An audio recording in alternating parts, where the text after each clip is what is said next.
uno no puede ir con una ametralladora y forzarlos a que sean católicos hoy. Hay que justamente, hay que hacer una paciente predicación del Evangelio, lo cual lleva milenios, ¿bien? Para que los que no conocen la verdad sean católicos. Pero de suyo, no, de suyo, per se, no tienen razón de ser las demás religiones.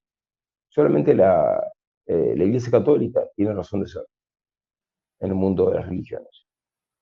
Magnífico, padre. El padre Pío siempre decía, yo quiero que todos sean católicos, y ese es un Claro. sentimiento. Con el padre Pío queremos, y en estas conversaciones, mirar hacia el oriente, hacia ese lugar donde nace nuestra fe, y también donde hoy día el mundo promueve, entre otras, varios errores, entre ellos el budismo, con el yoga y todas sus manifestaciones. Y para eso hemos traído un gran invitado que nos ha concedido esa gracia de poder escuchar su conocimiento y como un sacerdote de la iglesia poder profundizar en esto, en ese error venido de Oriente. Esto es Conversando con el Padre Pío. Estimados amigos, mi nombre es Diego Mauricio Duque y este es su canal, Bajo el Auxilio del Padre Pío.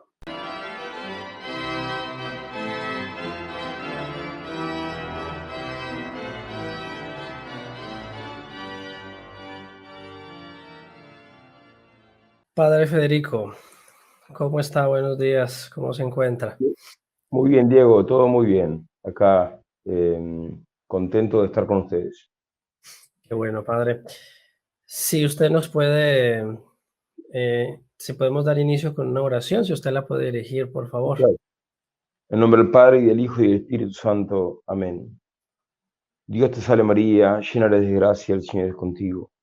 Bendita tú eres entre todas las mujeres, y bendito es el fruto de tu vientre, Jesús. Santa María, Santa Madre de María, Dios, Madre de Dios, ruega por nosotros pecadores, en la hora de ahora nuestra y en la hora de nuestra muerte. Amén. Ave María Purísima, sin pecado concebido. Santo Padre Pío, Ruega por ruega. nosotros. En nombre del Padre, y del Hijo, y del Espíritu Santo. Amén. Muy bien, Padre. Yo creo que muchos ya lo conocen, sin embargo, el padre Federico es misionero, fundador también de la Orden San Elías. Cuéntenos, padre, un poco sobre esa labor que usted desempeña y de la Orden San Elías, por favor. Bueno, yo soy sacerdote misionero, hago expediciones apostólicas en zonas paganas para llevar la Santa Fe Católica, para que los no católicos sean católicos. Y a la vez soy profesor en el seminario de la Orden San Elías. La Orden San Elías está aprobada por la Iglesia y es una sociedad de vida apostólica que comenzó en el año 2016. Bueno, que ya tiene mm, unos 10 sacerdotes aproximadamente y, eh, y varios jóvenes ya seminaristas y otros que están como postulantes. Bueno, la finalidad de la Orden San Elías es la predicación parresíaca. Esto es la predicación con valentía, la predicación con transparencia. Y esta predicación parresíaca la desempeñamos en dos campos apostólicos: el campo de la misión de infieles o misión adyentes y el campo de la contrarrevolución cultural católica.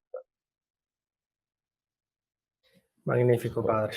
Aquí van a aparecer también las redes en las que está, pueden tener más información y también de la misión Adyentes. Padre, ese sería como la primera parte para irnos ingresando al tema que nos convoca y es cuando se habla de las religiones de Oriente o en fin de las religiones, como que en el mundo moderno casi que se dice lo siguiente, uno puede ser musulmán, judío, no sé, pagano, pero no cristiano. Y a la vez los cristianos nos abrogamos el derecho a decir que es la religión verdadera. ¿Cómo es ese choque, padre, entre nosotros decir que es la religión verdadera y, digamos, no sería muy osado para algunos mundanos ser así, el decir que todas las religiones son falsas?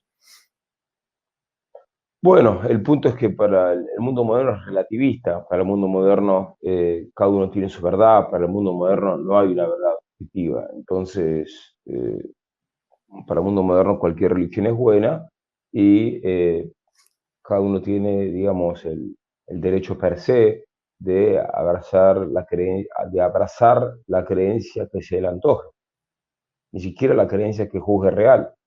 Por eso hoy en día llegamos al extremo de tener personas que se llaman transespecie. Por ejemplo, hay una persona que se cree perro y otro que, eh, sí, que vive como se cree un dragón. Bueno, y se deforman el rostro. Estamos llegando al extremo del relativismo, al extremo del creer que cada uno tiene su verdad. Es una cosa absurda, es disparatado. La realidad es que la verdad es una sola y como hay un solo Dios, evidentemente Dios estableció una sola religión para siempre, que es la religión católica. Hay un solo Dios verdadero, una, una sola religión verdadera, un solo Salvador. Por ende, nuestra tarea como católicos es, aunque más no sea por gratitud, por pertenecer a la religión verdadera, es cooperar, hacer algo para que los no católicos conozcan la verdad y sean católicos. Por ende, las demás religiones no tienen de suyo razón de ser. ¿Bien?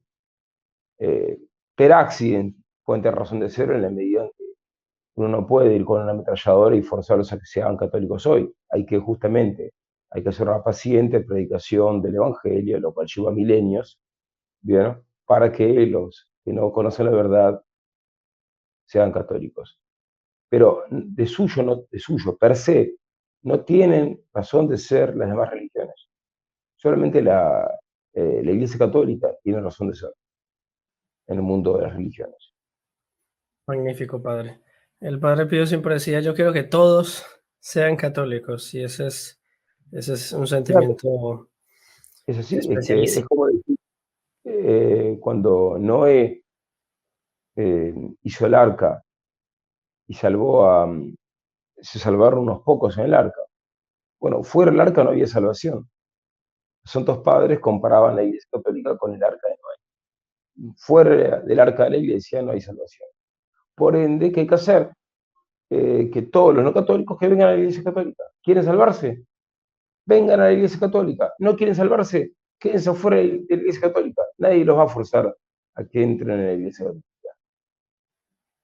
Sí, esa es una verdad que no se predica tanto hoy, padre. Esa necesidad de la iglesia, ¿no? Y Y mirando, aquel, padre, sí, y hago una aclaración, porque uno se preguntará, ¿y qué pasa con aquellos que no conocen la Iglesia Católica? Bueno, exacto.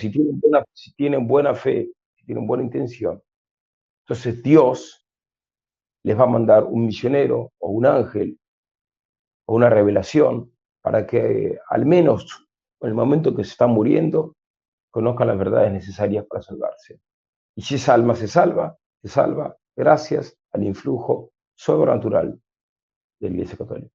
Por ende, nadie se salva fuera de la Iglesia Católica. Así es. Padre, mirando hacia Asia, de donde nace incluso, bueno, la fe cristiana, pero también hay un montón de otras religiones. Ese contraste, ese choque que a veces uno puede ver desde aquí, desde Occidente, en ese continente tan inmenso como es Asia, que confluye ese choque de religiones. ¿Cómo es más o menos ese panorama, digamos, in sitio? O sea, ese choque de hinduismo más hacia el lejano oriente, taoísmo, confucianismo, etcétera. Bueno, es difícil resumir eso en un renglón, pero voy a tratar de hacer una exposición sencilla. Tenemos en el Asia, hoy en día, principalmente, eh, son unas pocas religiones mayoritarias, el hinduismo, el budismo. Después tenemos en China, eh, tenemos una mezcla, algo que se llama religión popular, que es una mezcla de confucianismo, taoísmo, también budismo. También tenemos el Islam. Bueno, y minorías cristianas. Después hay religiones menores, como los Sikh, que están en el norte de India, en el estado de Punjab, o el jainismo. Bien, estamos hablando de una realidad uniforme. El budismo es ateo, ya sé que con esto ya hay que descartar el budismo. En cualquiera de sus formas, el budismo es ateo, sea en su forma zen, que es el budismo japonés, sea en su forma o predominantemente japonés, sea el budismo tibetano, sea el budismo llamado del sur o budismo Theravada, todas las variantes del budismo son ateas. Por ende, estrictamente hablando, no es ni siquiera una religión. Por ende, no merece consideración para aquel que esté buscando cuál es la religión verdadera. Bien. Ahora, después tenemos el hinduismo, pero el nombre hinduismo es un nombre geográfico. Es como que yo diga, menciona un río de Colombia. El Orinoco, por ejemplo. Es como yo diga el orinoquismo. ¿Bien? Entonces, la religión que se profesa, las creencias que se profesan detrás del Orinoco. Bueno, el hinduismo, ¿de dónde viene la palabra? Cuando llegan los ingleses a la India, ellos muy prácticos dijeron, bueno, ¿de qué religión son aquellas personas que no son ni budistas, ni cristianos, ni musulmanes, ni judíos, que están más allá del río Indo? Bueno, los llamamos hinduistas. Estamos hablando de una categorización, digamos, geográfica, pero en la práctica, ¿qué? Son muchos sistemas, ni siquiera sistemas es mucho decir, son distintas creencias idolátricas, ¿bien? Quizás se encuentra alguno de esos grupos monoteístas, podría ser, no me consta, y generalmente son grupos idolátricos con distintos ídolos, con distintas supersticiones, con distintos mitos fundacionales, con distintas convicciones morales. O sea, no conforma una religión como tal. Por eso jamás los hinduistas van a poder conseguir armar un catecismo hinduista. No existe un catecismo hinduista, porque no hay un hinduismo único. Bien. Bueno, entonces con esto ya descartamos el hinduismo como algo poco serio. Bien. Así es. Y el hecho de que sea muy antiguo no implica que sea verdadero o serio. O sea, las supersticiones de los aztecas, antes que lleguen los españoles, de los aztecas, sacrificando miles de personas en honor del sol, por más antiguo que era eso, no implica que fuese relevante o serio. Entonces, con esto descartamos el hinduismo. Ya descartamos el budismo, ya descartamos el hinduismo. Bien. El Islam, ¿qué es el Islam? El Islam es, en buena parte, el Islam es una herejía. Es una herejía. Es una deformación del Antiguo y el Nuevo Testamento. O sea que, como toda herejía, la descartamos. Bien. Después nos queda el confucianismo. Confucianismo viene de Confucio. Chino se dice Kongzi. Confucio es como, digamos, es venerado, es idolatrado. Fue un gran sabio chino. Ahora, Confucio nunca quiso ser idolatrado. Por ende, no hay motivo para idolatrar a Confucio. Sería como que los griegos idolatren a Aristóteles, porque escribió la Ética de Nicómaco. Bueno, no tiene sentido. Pero es lo que pasó.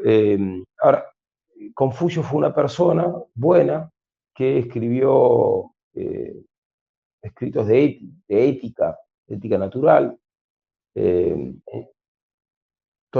casi totalmente perfectos, así como la ética aristotélica, ¿no? Por ende, ciertamente que algunos errores tendría, pero estamos hablando de que él no pretendió fundar una religión. Bueno, por ende no tiene sentido un confucianismo. Bueno, hay otras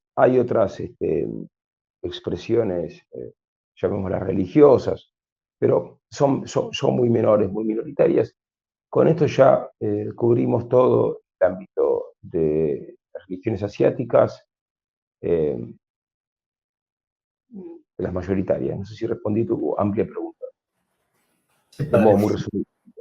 No, sí, es un tema bastante abundante.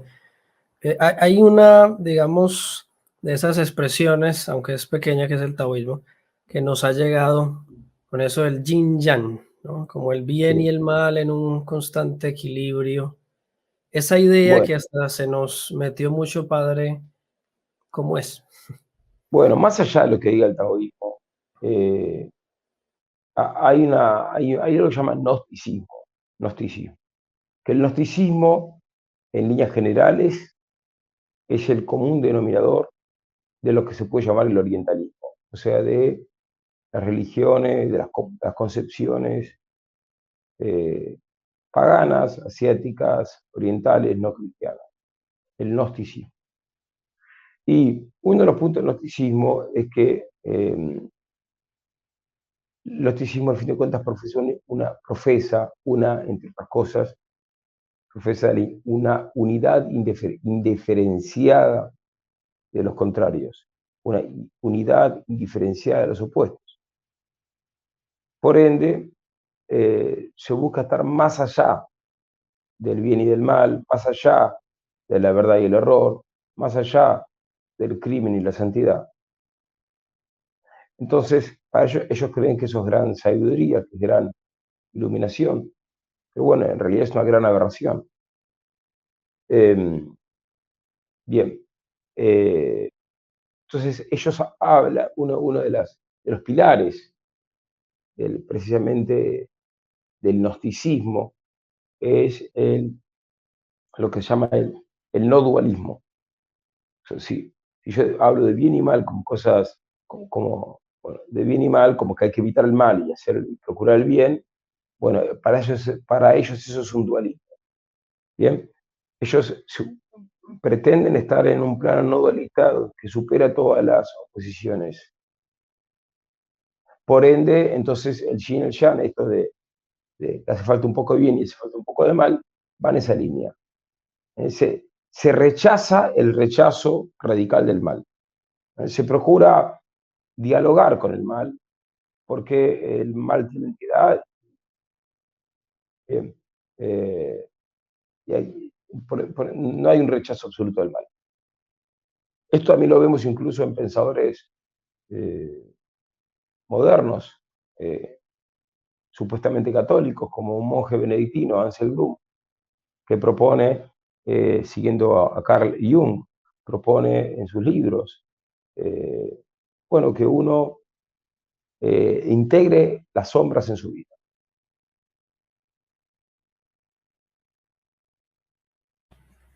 Esa idea, padre, de Carl Jung,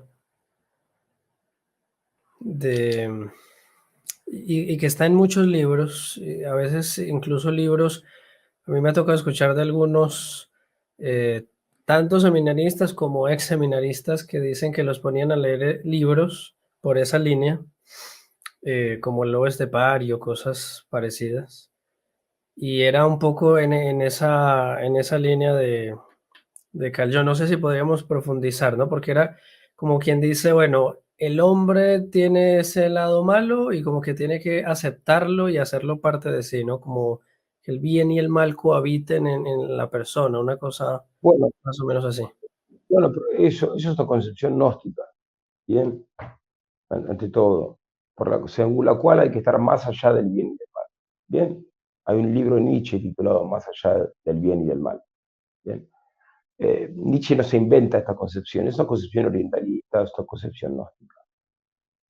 En caso del budismo tibetano, ellos procuran, el budismo tibetano profesa la ley tántrica de la inversión, según la cual para alcanzar una cosa procuro la opuesta. Entonces, para alcanzar la santidad, procuro la criminalidad. Para alcanzar la pureza, procuro eh, una lujuria macabra.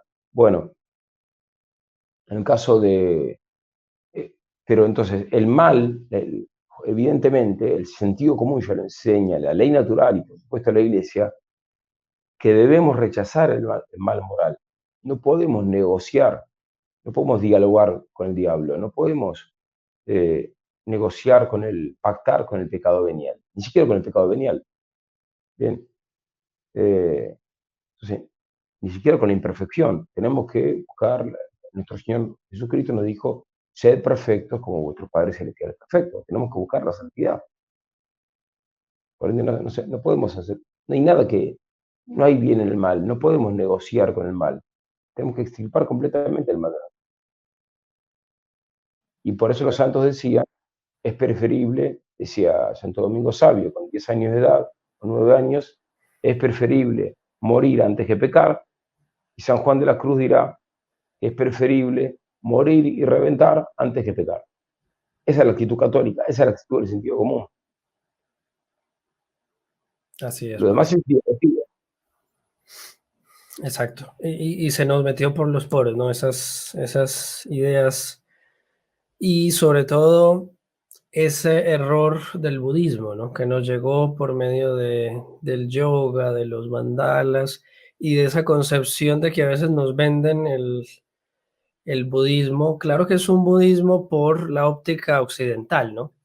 Como una filosofía, como una salida al cristianismo dogmático, pero no, la filosofía budista es, digamos, la solución para Occidente y eso.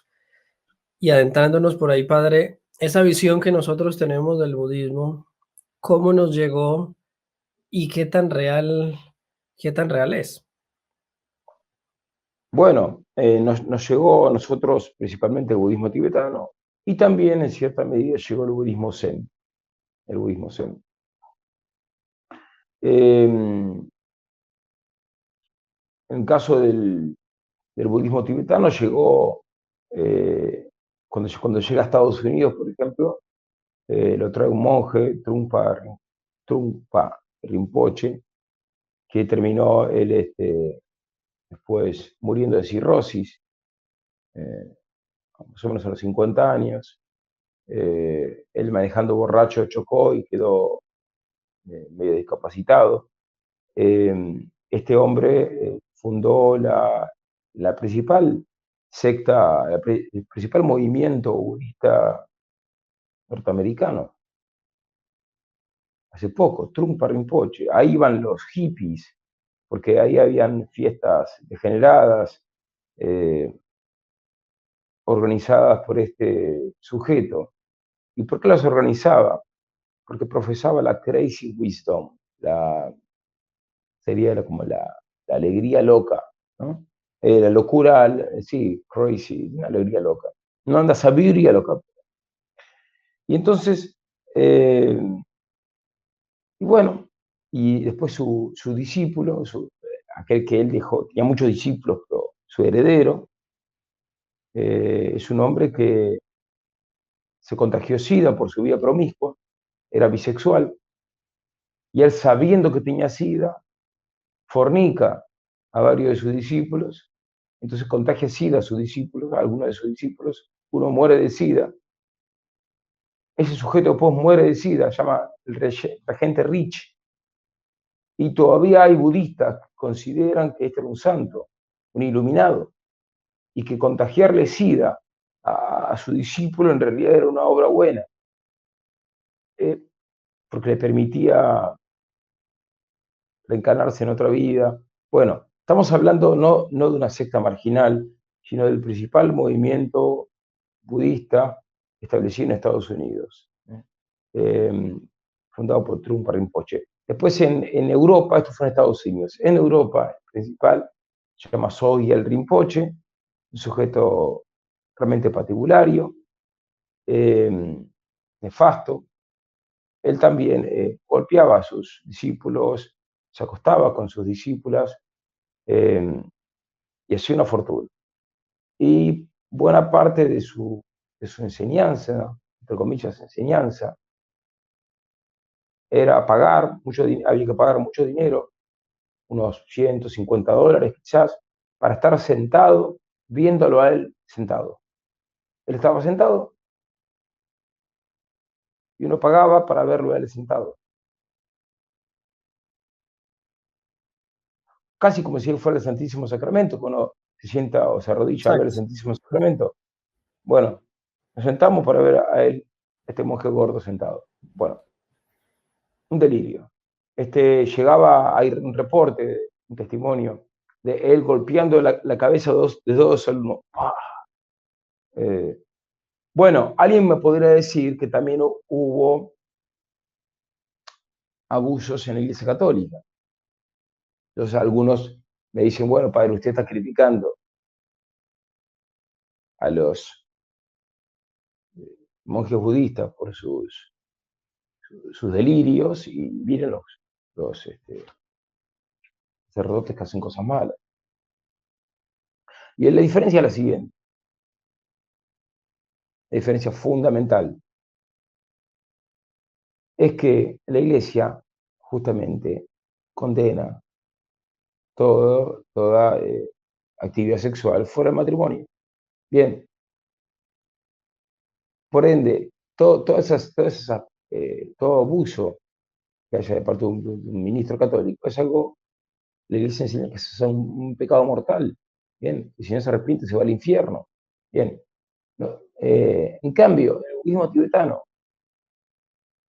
hay una diferencia sustancial. En el budismo tibetano el gurú tiene la autoridad para mandar lo que le parezca. Puede mandar que su discípulo vaya a matar gente. Puede mandar que el discípulo vaya a robar una novia que acaba de casarse, como se ve en la vida de Tilopa y Naropa. Entonces, en el budismo tibetano, al maestro se le debe una obediencia absoluta, mande lo que mande. Bien, es una especie de culto al gurú. ¿Me explico? Al punto de arrodillarse ante el gurú, al punto de postrarse ante el gurú.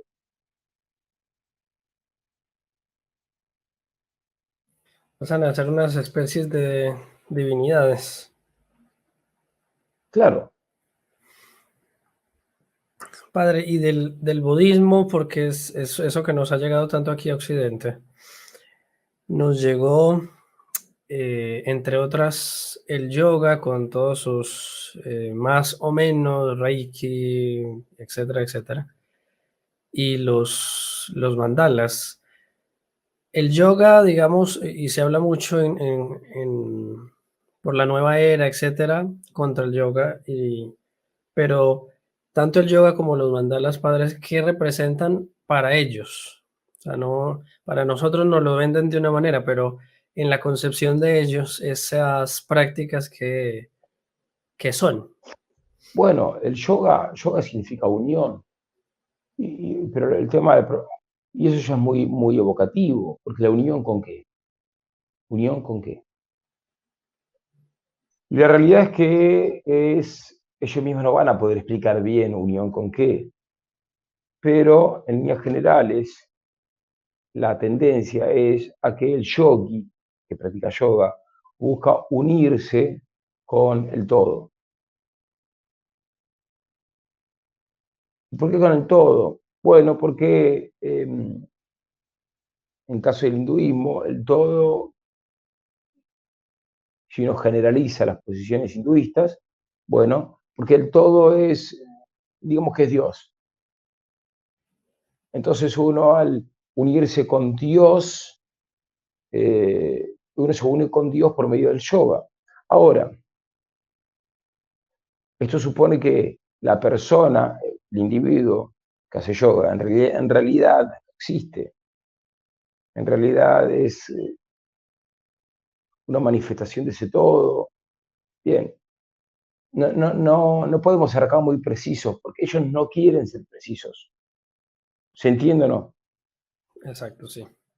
Y además que hay distintas corrientes, unos lo llamarán, unos dirán que ese todo es un Dios, otros dirán que no es Dios. Bueno, entonces, unos dirán que el yo es una manifestación, otros dirán que, bueno, no, que más bien es un epifenómeno. Bueno, estamos hablando de, hay un sinfín de corrientes, de variantes. Simplificando, la tendencia es que es la persona que hace yoga, en realidad tiene que como que diluirse en el todo. O sea, la persona desaparece. Bien. Por eso uno, para el hinduista, para el budista, toda la realidad en realidad es una ilusión. Entonces tiene que trascender la ilusión para poder, para poder conocer la realidad verdadera, la realidad última. ¿Y cuál es esa realidad última? Bueno, no lo van a poder explicar, no lo van a decir tampoco. Algunos sí lo van a decir con tal o cual teoría que se inventan, pero al fin de cuentas se trata de negar la realidad circundante. ¿Bien? Entonces, si está el padre con su hijo, bueno, en realidad su hijo en realidad no es su hijo, eso es una ilusión. Está el hombre con su esposo, con su esposa, y su esposa no es su esposa, es una ilusión eso. Uno dirá, bueno, entonces pueden destruir la familia. Bueno, hay una gran tendencia en el hinduismo, en el budismo, a que el hombre deje su familia para que se haga un ermitaño, un monje, empezando por la vida del mismo Buda, que fue así, según el relato oficial, que dejó Ese a su es, esposa, su hijo. exacto, sí, que algunos lo comparan con San Francisco de Asís, pero pues la comparación es claudicante. Y entrando a esa figura padre de Buda, ¿quién fue este hombre si es que fue?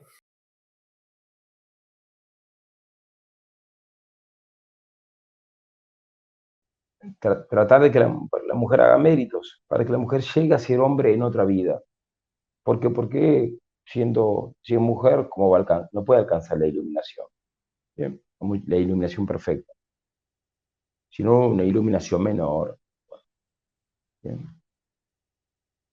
Y entonces en ese contexto estaba autorizado en ciertos casos que el monje fornique con la mujer para iluminarla si la mujer se lo pedía.